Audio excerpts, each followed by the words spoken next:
तो मुंगे तेरा के लिए मैं तेरा ना आएगा इधर क्या समझ आया इससे आगे फोटो नहीं लगा कल एक मेरे भाई के सामने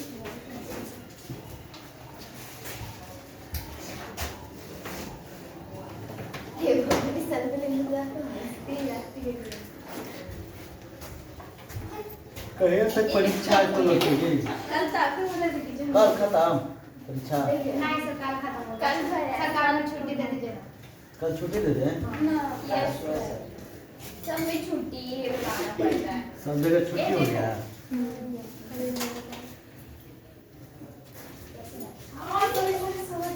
मेरा ही अच्छा नहीं है तुम्हारे अच्छा है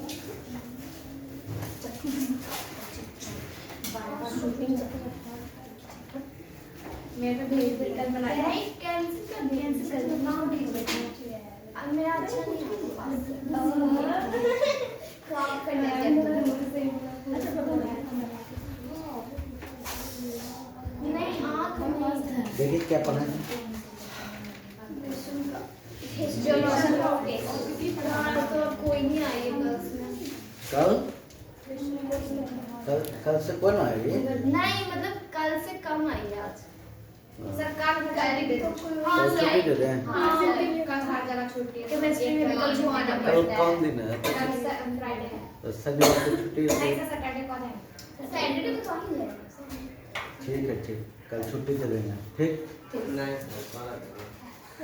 मैं दे दो रसूल लड़का नाम है का परीक्षा है तो कैसे आएगा ये चलो आज और बता देते हैं इसको ब्रिस्टन पुश देखिए आज ब्रेसन के बारे में बता रहे हैं ना तो हम आपको बताए थे कि ब्रेसन जो है ब्रेसन का जो प्रकृति है हम आपको बताया कि एक जोड़ा होता है रंग में बताया आपको गुलाबी रंग का होता है ना आकार अंडाकार साइज भी बताएं कितना लंबा कितना चौड़ा ये सब दिखाया है अब है इसमें ब्रेसन का औतकी मतलब टेस्टिस का हिस्टोलॉजी देखा जा रहा है औतकी यानी आप कह सकते हैं हिस्टोलॉजी ऑफ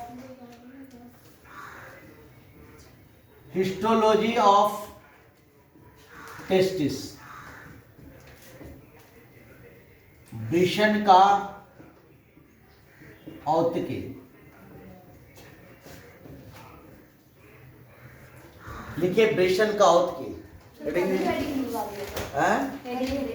दे चुके हो तो देखिए ब्रेसन का औतकी देखा गया ना तो उसमें कई महत्वपूर्ण संरचना दिखाई दी जो इस प्रकार से देखिए समझिए ब्रेसन जो है एक संयोजी ऊतक का बना हुआ एक आवरण से घिरा रहता है जिसको ट्यूनिका अल्बुजिनिया कहते हैं क्या कहते हैं ट्यूनिका अल्बुजिनिया और उसके अंदर सेमिनिफेरस ट्यूबुल्स कई सेमिनिफेरस ट्यूबुल्स होता है शुक्र जनन नलिका होता है और वो शुक्र जनन नलिकाएं में समझ गए वो शुक्र जनन नलिका में कई मतलब कि संरचनाएं आपको देखने को मिलेगा जो फिगर अभी हम बताएंगे यानी कहने का मतलब है कि अगर इसका देखा गया हिस्टोलॉजी टीएस देखा गया टीएस में ट्रांसवर्स सेक्शन काटा गया तो ब्रेसन का हिस्टोलॉजी देखा गया तो कुछ इस तरह से संरचना दिखाई दिया इसमें सेमिनिफेरस ट्यूबुल्स इस तरह से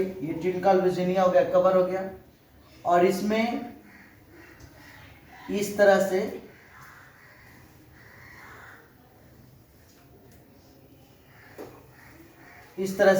सेमिनिफेरस ट्यूबुल्स है इसी सेमिनिफेरस ट्यूबुल्स के भीतर शुक्राणु का निर्माण होगा जिसको कहता है शुक्र जनन नलिका यानी टेस्टिस का जब का प्रत्येक टेस्टिस को काट के और उसको देखा गया माइक्रोस्कोप से तो देखा गया उसका टीएस मतलब गोल काटा गया तो देखा गया कि उसके अंदर में गोल गोल रचना है इसको हम लोग क्या कहेंगे सेमिनिफेरस ट्यूबुल्स इस सेमिनिफेरस ट्यूबुल्स में दो तरह की कोशिकाएं होगा इस तरह से समझिए पहले इसको हम बना करके आपको बता रहे हैं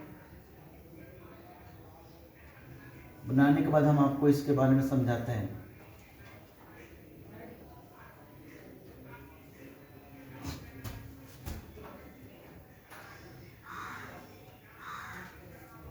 देखिए ये है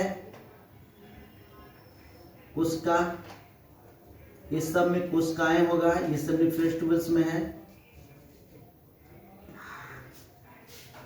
इसको शुक्राणुजन स्पर्मेटोसाइट्स इसको कहेंगे। इस तरह से कोशिका रहेगा।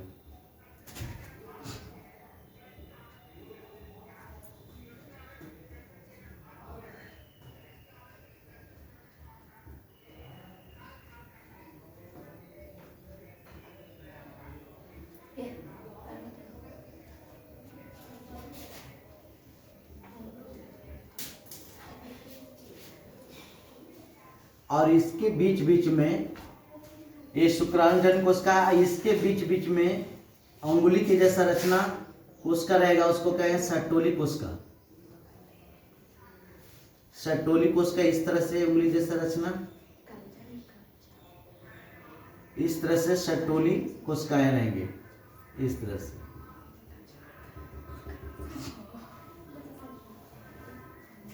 इसको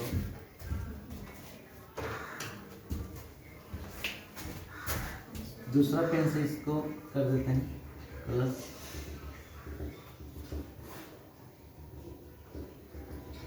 वो वाला पार्ट खाली रहता है। कौन सा? ये नहीं, ये यहाँ पे। नहीं, उसमें रहेगा, छूट गया। इसमें भी ये स्पर्मेटोगोनिया कोशिका है ये। अब देखिए, ये इसको हम बोलेंगे ट्यूनिका अल्बुजिनिया, बाहर वाला कवर को ट्यूनिका अल्बुजिनिया,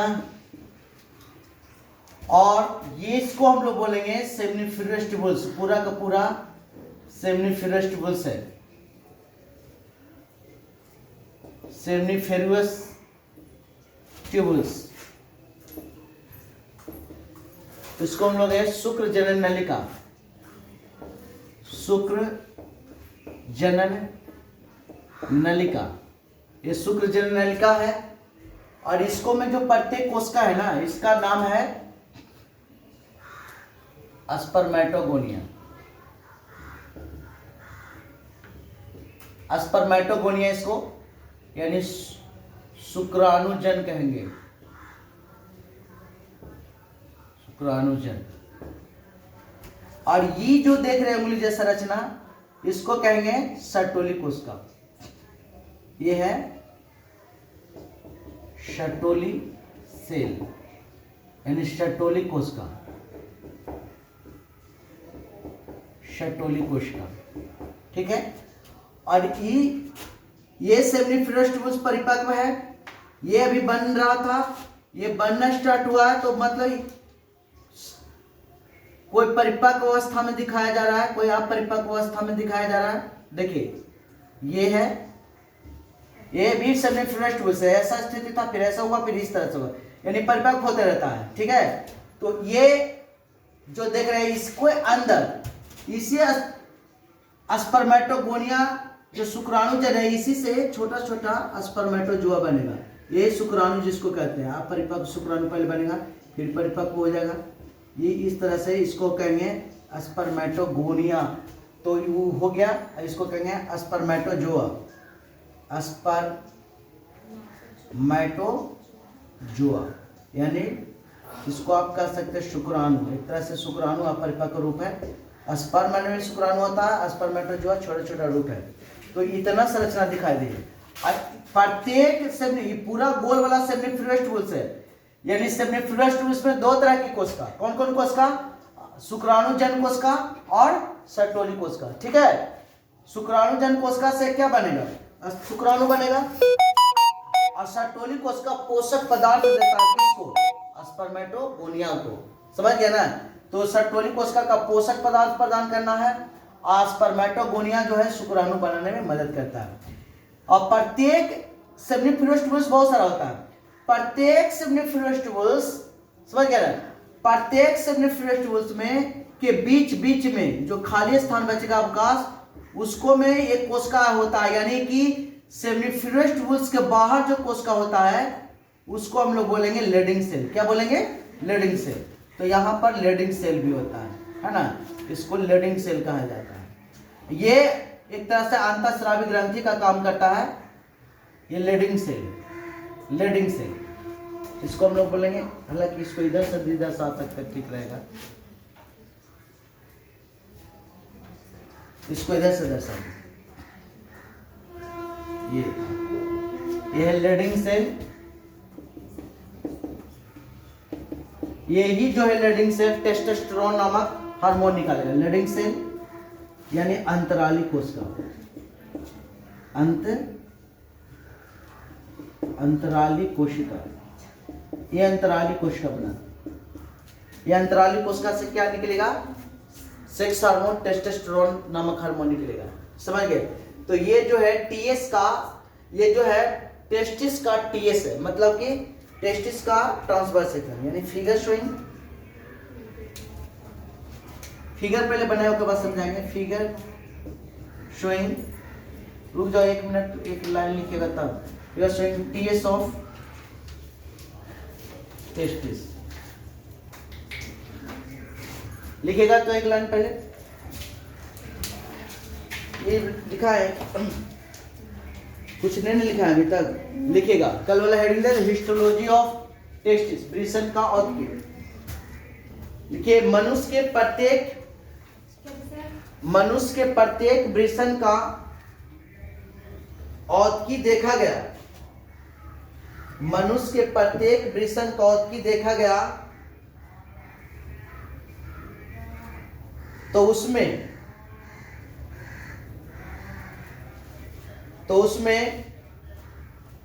निम्नलिखित महत्वपूर्ण संरचना दिखाई दिए जो इस प्रकार से हैं।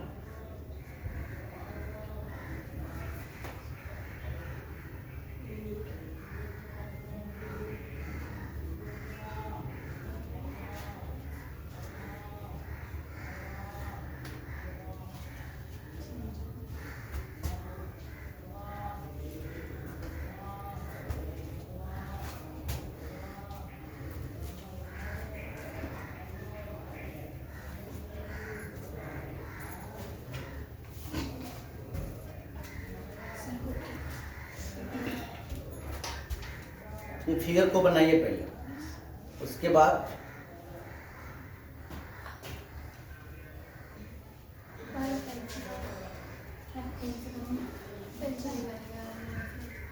फिगर बनाए उसके बाद पढ़ाना।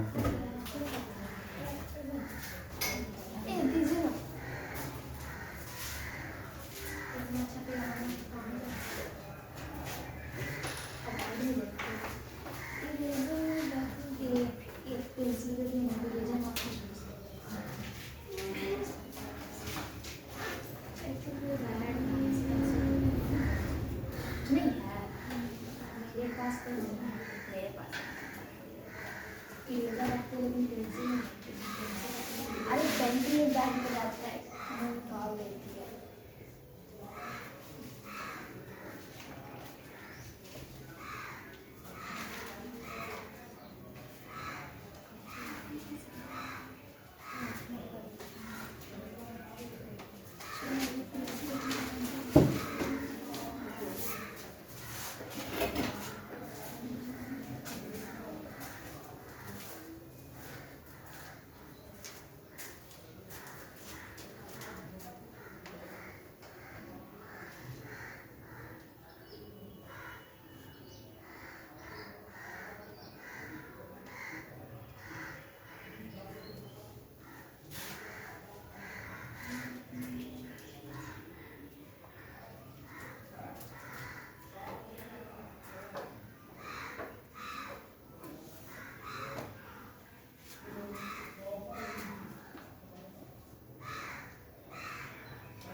इसका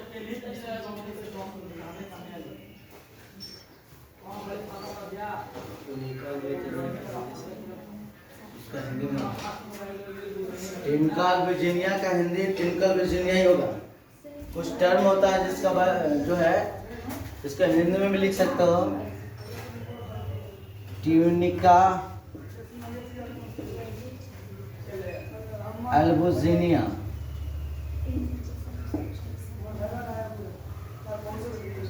टिनकल वर्जीनिया का टिनकल वर्जीनिया ही लिखो।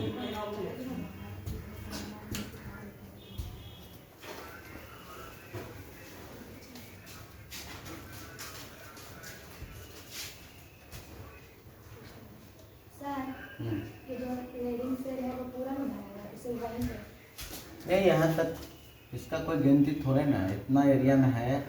उससे आगे इधर उधर नहीं है। इधर उधर तो यहाँ पर एक और बनेगा तो इसके बीच में रहेगा ना, तीन तो थोड़े रहेगा। एक एक अभी बताएंगे यहाँ पे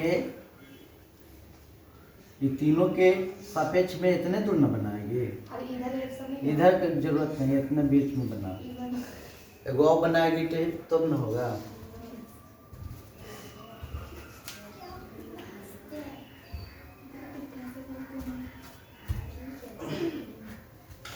प्रत्येक वृषण पालिका में तीन गो ही होता है सेमीफ्रोस्ट।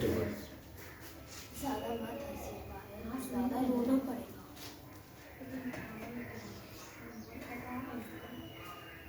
हंस के नहीं होगा, तभी कुछ करना। देखो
बन गया सबका।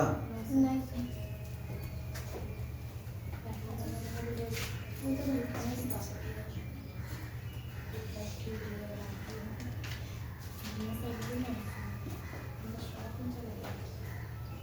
फिगर बना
बन गया? Yes sir. अब देखो जी, ध्यान सुनो, अब इसको ध्यान देखिए।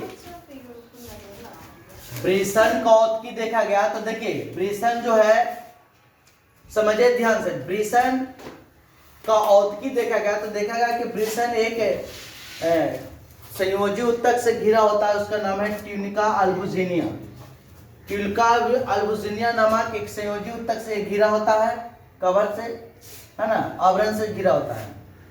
इसके अंदर में प्रत्येक ब्रिसन के अंदर, समझो ध्यान से, पहले यहाँ पे क्या है ना कि प्रत्येक ब्रिसन में 250 कक्ष होता है, समझो ध्यान से।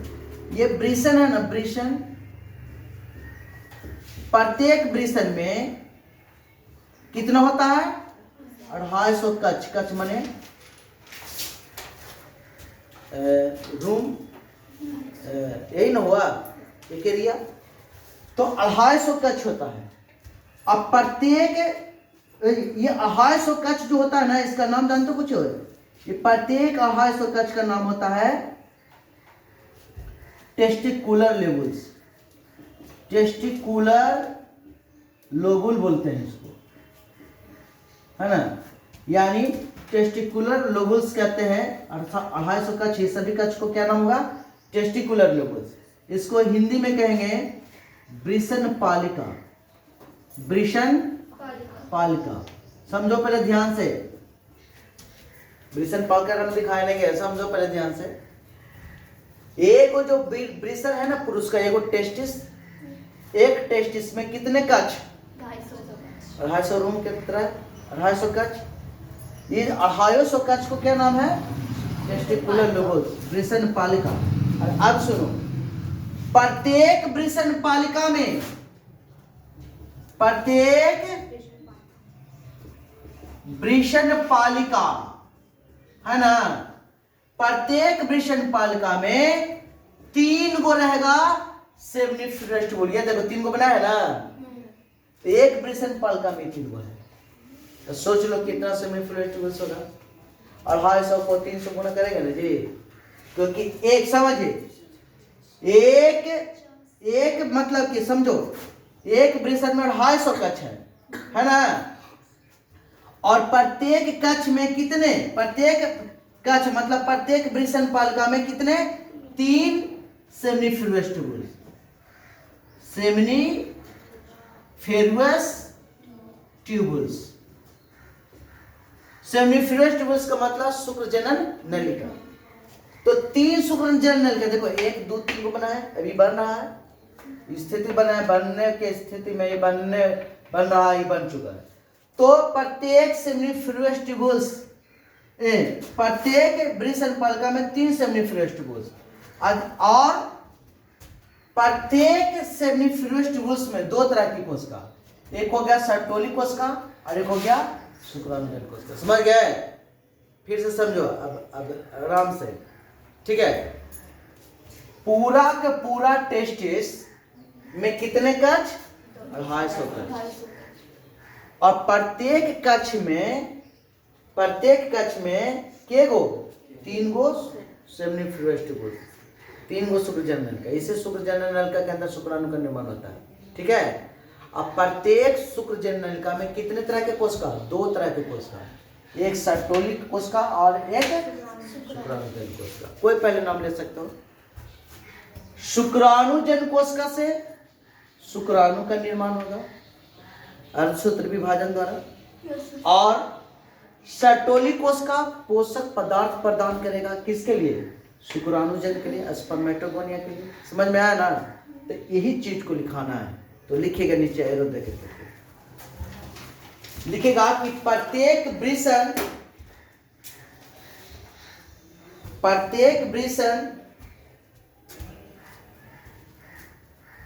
ट्यूनिका अल्बुजिनिया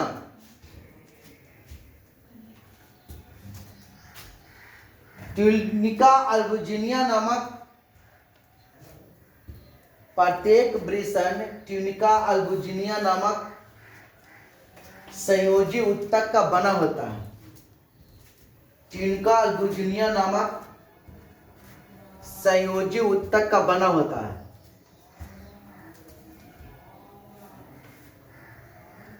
बना होता है। नेक्स्ट देखिएगा, प्रत्येक वृषण में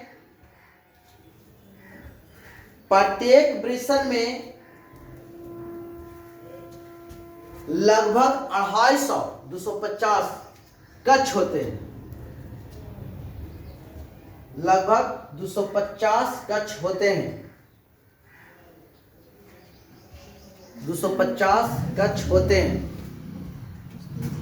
जिसे टेस्टिकुलर लोबुल्स या वृषण पालिका, जिसे टेस्टिकुलर लोबुल्स या वृषण पालिका कहते हैं।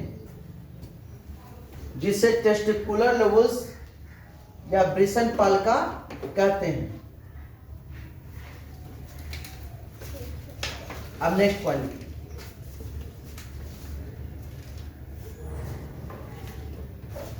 वृषण पालिका कहते हैं। नेक्स्ट देखिए, प्रत्येक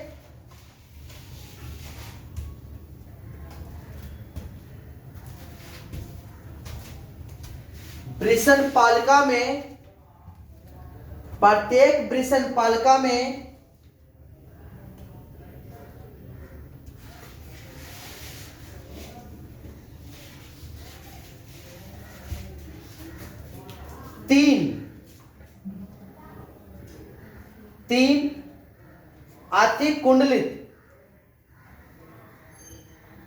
तीन अतिकुंडलित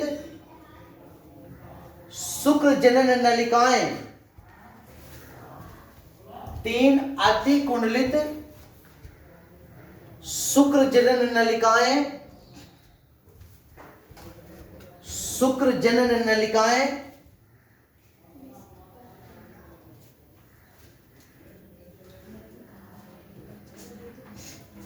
होती है। हाँ, शुक्र जनन नलिकाएं होती है,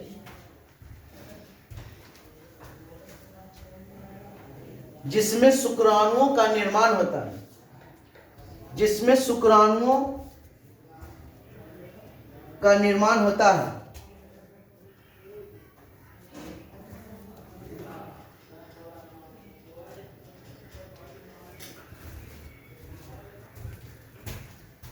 अच्छा देखो जी, ये जो शुक्र जनन नलिका है ना, ये शुक्र जनन नलिका एक्चुअली में बहुत कुंडलित ऐसे संरचना होता है। बहुत कुंडलित संरचना होता है। ये शुक्र जनन नलिका बहुत कुंडलीय जैसा रचना होता है टेस्टिस के अंदर, समझ गए ना। अति कुंडलित संरचना होता है, पूरा दम कुंडलित ऐसे से रहता है। ये जो शुक्र जनन नलिका है। और शुक्र जनन नलिका एक जर्मिनल एपिथेलियम से आवृत होता है। ये जो है ना शुक्र जनन नलिका एक जर्मिनल एपिथेलियम से ढका होता है। ये जर्मिनल एपिथेलियम से ढका होता है। तो अगला पॉइंट लिखेगा कि शुक्र जनन नलिका जर्मिनल एपिथेलियम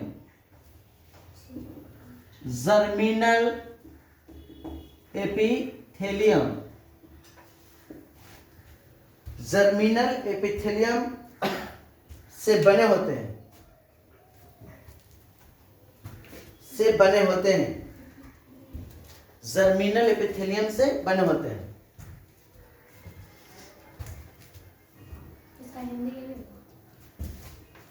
जर्मिनल का मतलब यहाँ पे जनन उपकला लिख सकते हो। जनन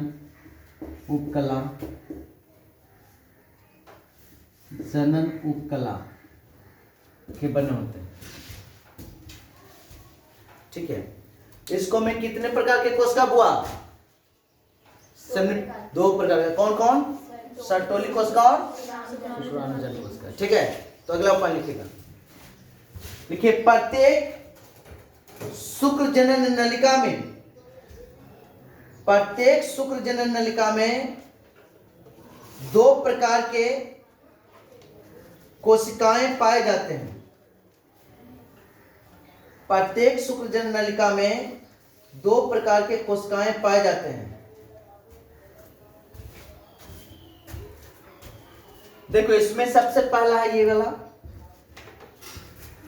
ये देखिए, यही वाला है। तो इसको पहले हेडिंग दीजिए, स्पर्मेटोगोनिया, शुक्राणुजन। That is a शुक्राणुजन।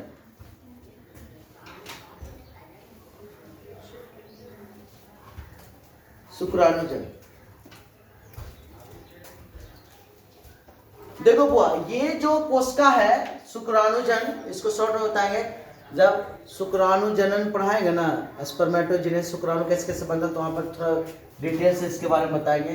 फिलहाल अभी इसके बारे में तो बहुत बड़ा हो जाएगा, इसलिए स्पर्मेटोगोनिया के बारे में क्या है, सबसे पहला पॉइंट, अगर आपसे कोई शुक्राणुजन के बारे में पूछे तो क्या कहेगा, शुक्राणुजनन एक प्रकार का कोशिका है जो किसके भीतर पाए जाते हैं, शुक्र जनन नलिका में पाए जाते हैं, यही है ना, शुक्र जनन नलिका में पाए जाने वाला कोशिका है। ये जो है अर्धसूत्र विभाजन द्वारा शुक्राणु बनाने में क्या करता है, मदद करता है। तो लिखेगा इसको, लिखेगा कि यह कोशिका शुक्र जनन नलिका, यह कोशिका शुक्र जनन नलिका, यह कोशिका शुक्र जनन नलिका, शुक्र जनन नलिका ब्रैकेट में लिख सकते हो seminiferous tubules, seminiferous tubules, seminiferous tubules में पाया जाता है।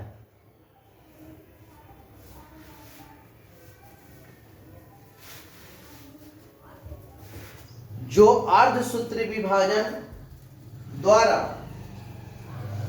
जो अर्धसूत्री विभाजन द्वारा, जो अर्धसूत्री विभाजन द्वारा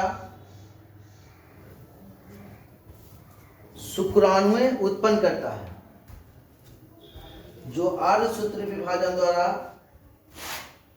शुक्राणुएं उत्पन्न करता है।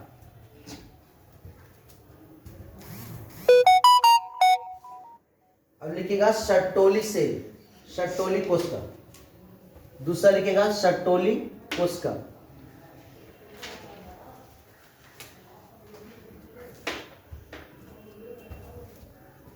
सर्टोली कोशिका,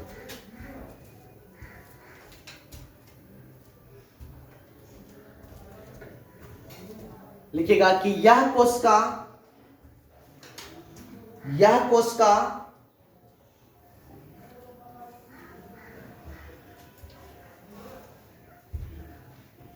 शुक्र जनन नलिका के भीतर पाए जाते हैं,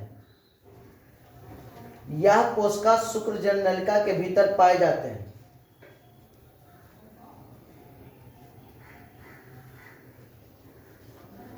पाए जाते हैं जो शुक्राणुजन को, जो शुक्राणुजन को पोषण प्रदान करता है, जो शुक्राणुजन को पोषण प्रदान करता है। और देखो ये जो है ना, यह एंड्रोजन बाइंडिंग प्रोटीन स्रावित करता है। एंड्रोजन बाइंडिंग, एंड्रोजन जो है एक हार्मोन है, उससे जुड़ने वाला एंड्रोजन बाइंडिंग प्रोटीन, ये जो है androgen binding protein, ABP, androgen binding protein उत्पन्न करता है। ठीक है, कौन, शुक्राणुजन कोशिका एंड्रोजन बाइंडिंग प्रोटीन उत्पन्न करता है, ये सर्टोली कोशिका। देखिए प्रोटीन क्या पोषक पदार्थ हुआ ना, तो लिखेगा कि हाँ, वो शुक्राणुजन है या जनन, इधर पहला ये हाँ? शुक्राणुजन है, जनन नहीं, जनन तो क्रिया हो जाएगा ना, शुक्राणुजन। चलिए लिखिए नेक्स्ट, लिखेगा कि सर्टोली कोशिका, सर्टोली कोशिका ABP androgen binding protein, ABP यानी एंड्रोजन बाइंडिंग प्रोटीन स्रावित करता है। इसको ABP को अंडरलाइन कर लो, एंड्रोजन बाइंडिंग प्रोटीन को स्रावित करता है, एंड्रोजन बाइंडिंग प्रोटीन स्रावित करता है। ठीक है,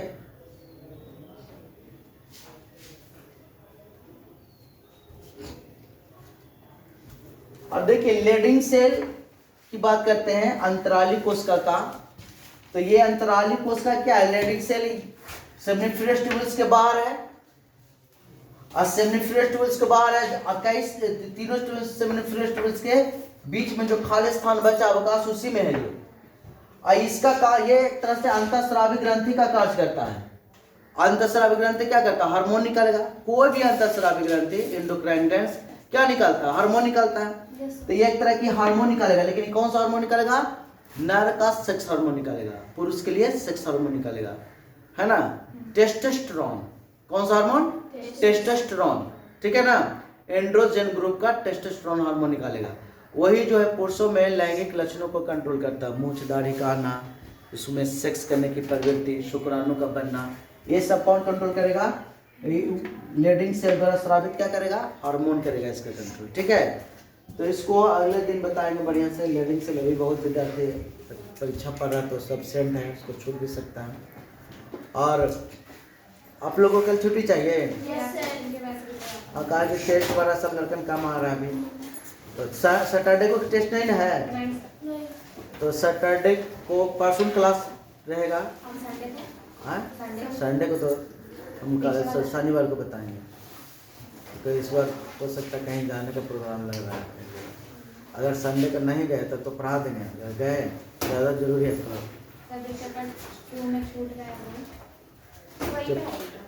चैप्टर 2 में छूटा यही पढ़ाएंगे, और वो जो पहला वाला बाद में पढ़ाएंगे, ठीक है।